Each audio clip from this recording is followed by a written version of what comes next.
could they still be out there? For centuries, the mysteries of the past have kept their secrets.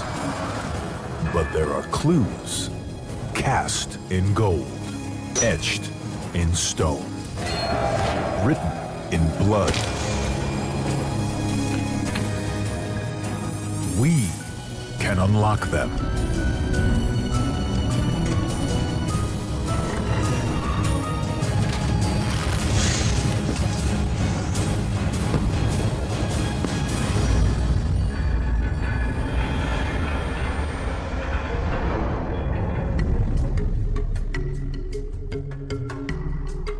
Okay, so metal engraving isn't my strong suit, but there is a point to this. This is a copper scroll, and this, with any luck, is the first character in the Hebrew word for gold, zahab. And yup, I'm starting all the way over to the right because in Hebrew, we read and write from right to left. So, why the lesson in 2,000-year-old Hebrew? And why the replica copper scroll? Because this is the story of one of the most extraordinary documents ever found. A document whose author wanted it to last. Think about it like this. About 2,000 years ago, someone feared their world was about to go up in flames and wanted the words on this scroll to survive. Jerusalem, home to the Israel Museum's Shrine of the Book. An extraordinary collection of nearly 1,000 ancient manuscripts. First discovered in 1947 by a tribe of Bedouins exploring caves overlooking the Dead Sea. These are the oldest biblical texts ever found. We now know them as the Dead Sea Scrolls. שמיים צמא וארצו דודים רגלה. Archaeologist Danny Herman has been studying the scrolls for nearly 2 decades. The Dead Sea Scrolls are by far the most important discovery ever made in this land. These are the oldest copies of the Old Testament that we have. They were written somewhere between the 2nd century BC and the 1st century CE. The Dead Sea Scrolls predate every other manuscript of the Hebrew Bible by 1,000 years. They provide us with a unique insight into a way of life before and during the time of Jesus. Codes of behavior, hymns, prayers, a whole library, 2,000 years old. It's truly an amazing discovery. But there is one Dead Sea Scroll that isn't held here. This is the Jordan Museum in Amman. It's a showcase for 1.5 million years of Jordanian history. And its star attraction, 23 pieces of heavily oxidized metal. But joined together, they form a single copper scroll. It is the only Dead Sea Scroll made of metal. And its message has been proven to be even more remarkable than the material it's made from. Situated between Jordan and Israel is the Dead Sea. With its northwestern shores just 40 miles from Jerusalem. In 1952, 5 years after the discovery of the first Dead Sea Scrolls, a team of archaeologists began an official exploration of the caves where they were found. On a shelf, carved into the cave wall, a French archaeologist, Henri de Contenson, spotted something unusual.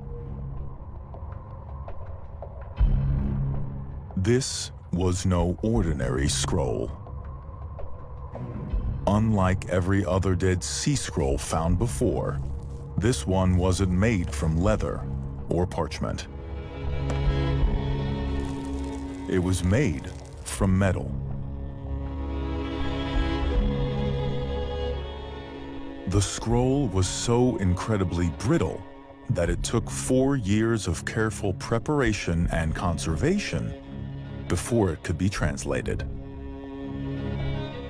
But in 1956, the copper scroll was finally ready to reveal its secrets. This scroll is written in what we call Mishnaic Hebrew, which is a dialect a little bit later than the Dead Sea Scrolls. And so this helps us to understand that this scroll was written around the year 70 CE, whereas the rest of the Dead Sea Scrolls were written a little bit earlier. If it was created in 70 CE, then the scroll was written around the same time as the Gospel according to Mark. But as soon as scholars set to work decoding the ancient Hebrew, it became clear that unlike the other scrolls, this was not a biblical text. It was a treasure map. The scroll lists 60 places in which specific buried treasures are found, and it tells you the specifics of how to get to those treasures when you're at those places. It starts off by telling you the name of the place, like Bichareva, and where that is, in Emek HaBachor. And then it goes on, and it tells you specifically that there is so much silver and so many vessels, etc. And that's what the scroll is. When scholars finally revealed the contents of the copper scroll in June 1956, it caused excitement around the globe. When they found out what it was, the newspapers carried it all over the world. This was this tremendous discovery of this map of buried treasure. 60 hiding locations of treasures. Where are they?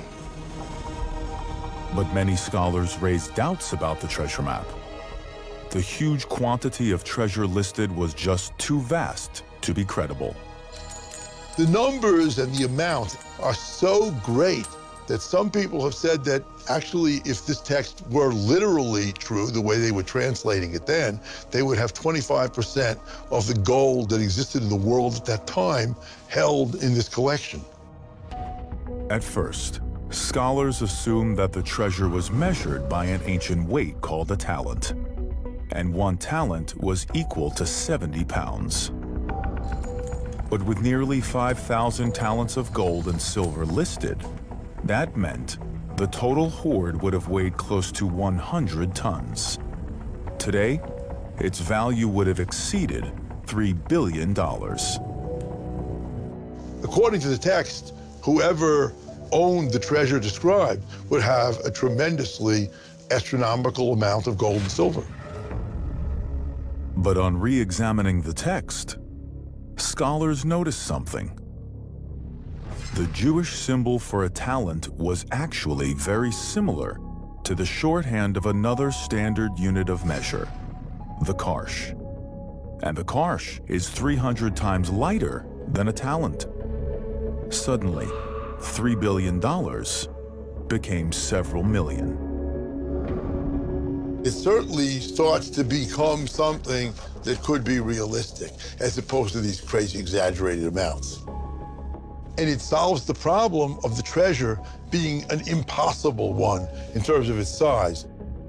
And it was clear that whoever buried the treasure wanted to make sure that it could be found again, choosing to list its value and location on the most enduring material available. Normally, scrolls or texts in ancient times are not written on metal, they're written on skin. The fact that this text was written on copper, apparently to preserve it, shows that it was something very special.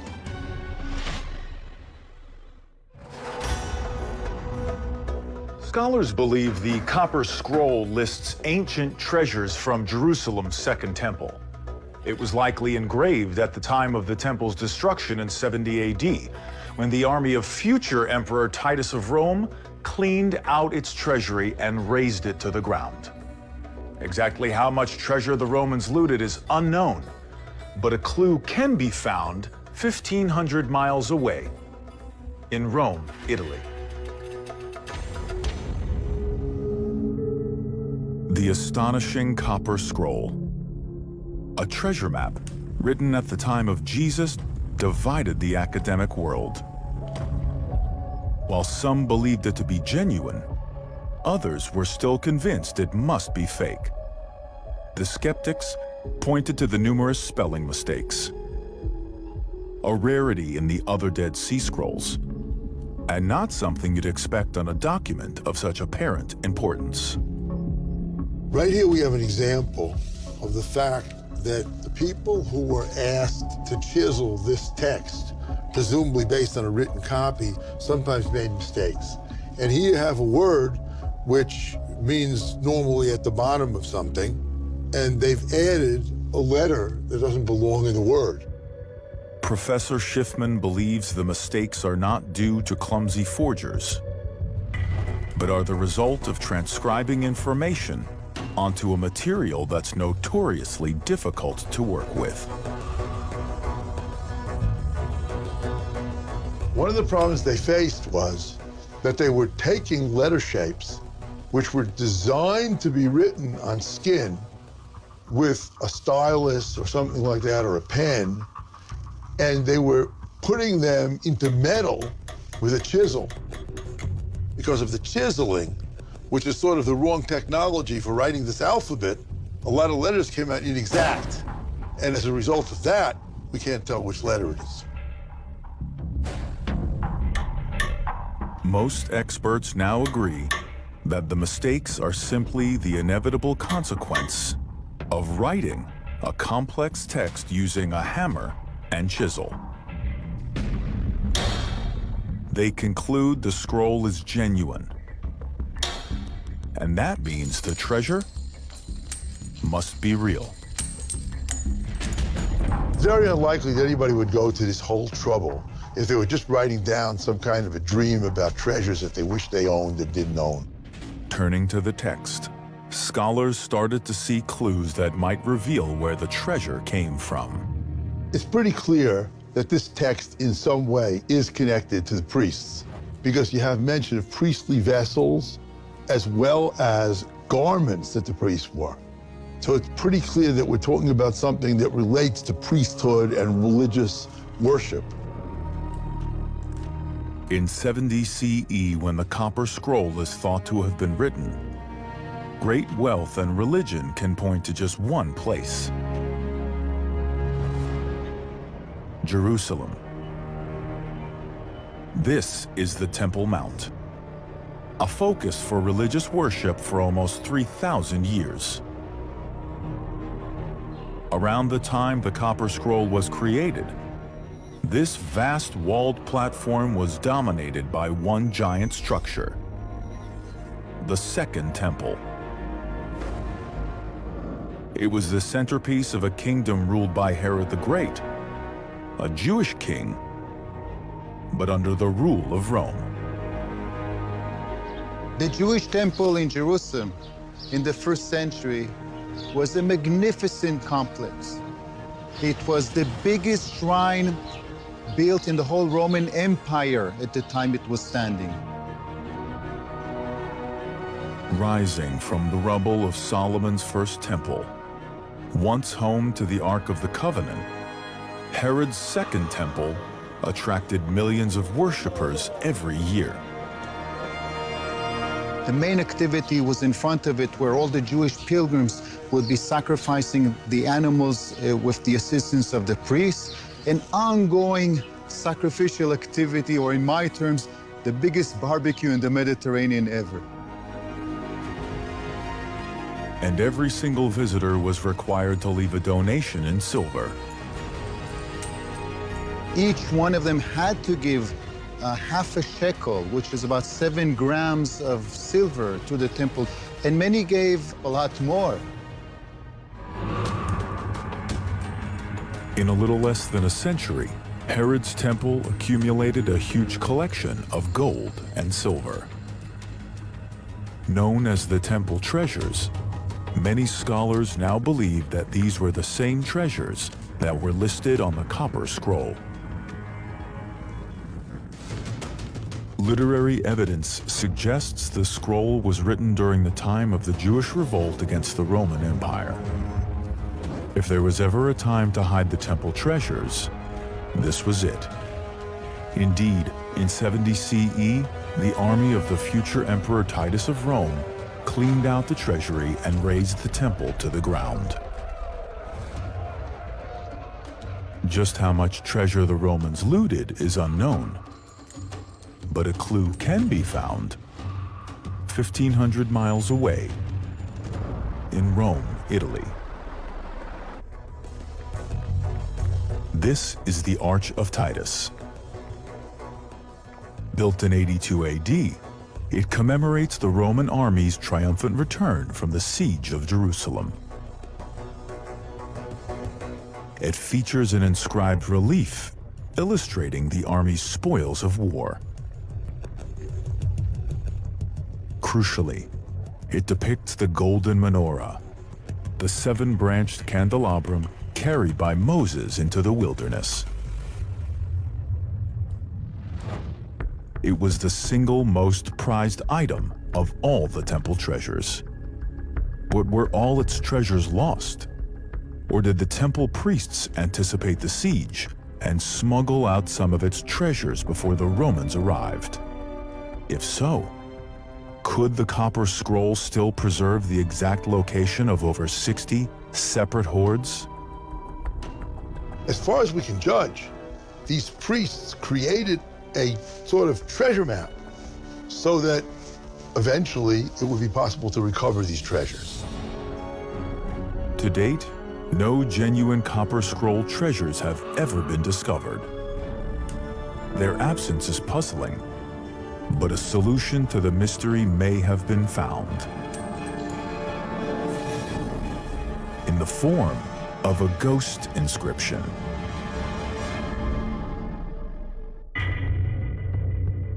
Today, scholars agree that the copper scroll, a treasure map from the time of Jesus, is genuine. And most likely, that it points to multiple burial sites of treasures, taken from the Second Temple in Jerusalem by its priests, and then hidden from the Roman army. But of all the locations deciphered so far, no trace of the treasure has been found. Why? The Arch of Titus reveals the Roman army returning to Rome with the temple treasures. But did they really get it all? Experts now believe this marble plaque could hold the answer. Once part of the Colosseum, it holds an inscription that was written in the 5th century CE. But does it hide clues to an even earlier text? Not carved into the stone, but hammered onto it. If you look at the stone, you can see at first glance the 5th century text, but also, if you look it carefully, there are traces of holes underneath belonging to an older text, a ghost inscription on the same stone. These holes once held pegs carrying bronze letters in front of the marble. The challenge for scholars was to precisely match the correct letters to the corresponding holes and reconstruct the ghost inscription. It's not just a matter of joining the dots. If you don't use all the holes, there must be something wrong. In 1995, experts finally cracked the code. They read the ghost inscription for the first time in close to 1,500 years. The English translation of this text is the Emperor Vespasian, then the Emperor Titus, give the order to build a new amphitheater using the money coming from the war booty. The treasure of the Temple of Jerusalem can be the only possible source for this purpose. The inscription was shocking. It revealed for the first time the sheer scale of the temple treasures. The wealth was so great, the Roman emperors could fund the construction of the greatest amphitheater ever built, the Colosseum. The most impressive building in the entire Roman Empire.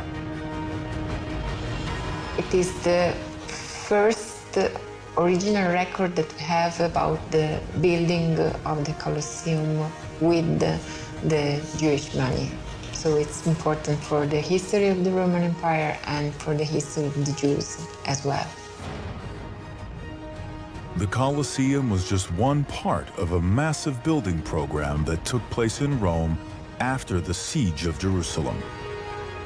Some consider this evidence that the Romans must have discovered the hidden fortunes listed in the copper scroll.